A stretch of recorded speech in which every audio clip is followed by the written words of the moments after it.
What the heck is this? I can't play this game. I can barely see Mario.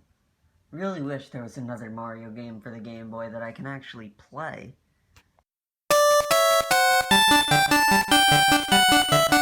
Super Mario Land 2 is my favorite 2D Mario game ever. It's not a long game by any means. I recently played through it on stream and it only took me about 75 minutes.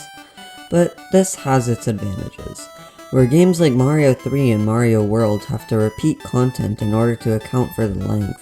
Mario Land 2 is able to show you an idea and move on, constantly introducing you to fresh new ideas and themes. Oh boy, does this game have themes. This game has 6 zones plus the final level. The Space Zone, Macro Zone, Turtle Zone, Pumpkin Zone, Mario Zone, Tree Zone, and Wario's Mansion. Now, compare this to New Super Mario Bros. What areas does that game have? Grass, sand, beach, forest, ice, rock, sky, and castle. Literally the only theme these two have in common is forest, and Mario Land 2's forest theme is so unique it doesn't feel like the traditional forest with poison swamp that most New Super Mario Bros. Games have. This forest is filled with ants and frogs and tree and leaf platforms, and you slowly ascend up it in order to beat the zone. This forest just feels more like a place where things live, rather than a place where Mario just platforms through.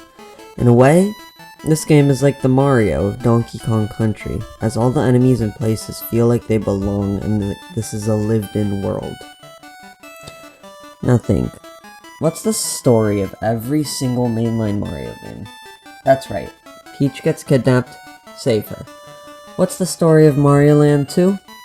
When Mario returns to his private island from the first game, he finds his mansion taken over by Wario, who's Mario's childhood friend. And Wario also mind-controlled all the enemies in the game to think that Mario is evil. It is such a fresh setup for a Mario game, and it has a new objective. I know Mario World 2, Mario Land, and 3D World have different objectives, but it's still something gets kidnapped, save it. A new villain, shut up about Mario 2 isn't a real Mario game, and it knows when to move on from an idea. This game is not afraid to be short, which is something we don't see a lot of nowadays. In this time where a game needs to be 30 hours or it's not worth it, where games are shamelessly padded with tons of repeat content, Mario Land 2 has far more compact and engaging ideas than most modern games. I'm gonna go over each area, so bear with me. The Space Zone is the shortest zone in the game, with only 2 levels. I'm not going over secret levels in this video.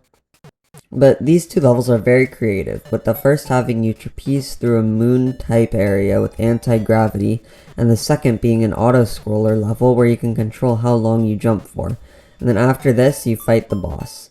These bosses are nothing special, and probably the weakest part of the game, except for the final one, but we'll get to that later.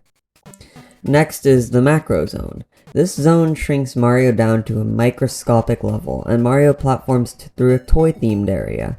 There's Legos, balls, whatever the hell this is.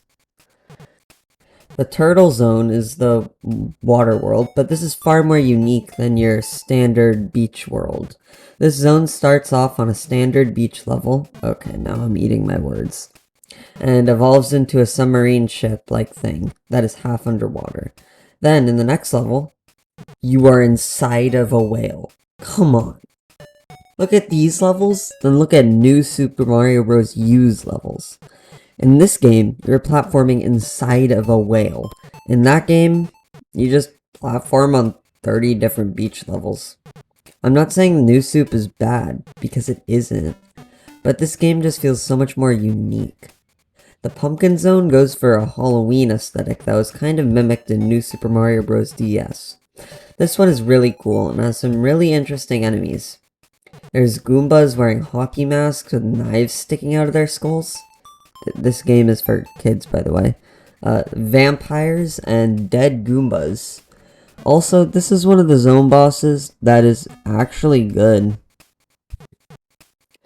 Next is the Mario Zone, and this one is really cool. It has you platforming up a mechanical Mario with cool concepts such as gears and whatever you would call this thing. And now we have by far the best world in the game, the Tree Zone. The Tree Zone is by far the most creative and fun area in the game. The first level has you hopping in and out of tree roots to avoid enemies. The second level has you ascending a tree filled with sap that acts like floating water. The third level has you climbing in the tree's leaves, and then you have a split path which leads to the boss.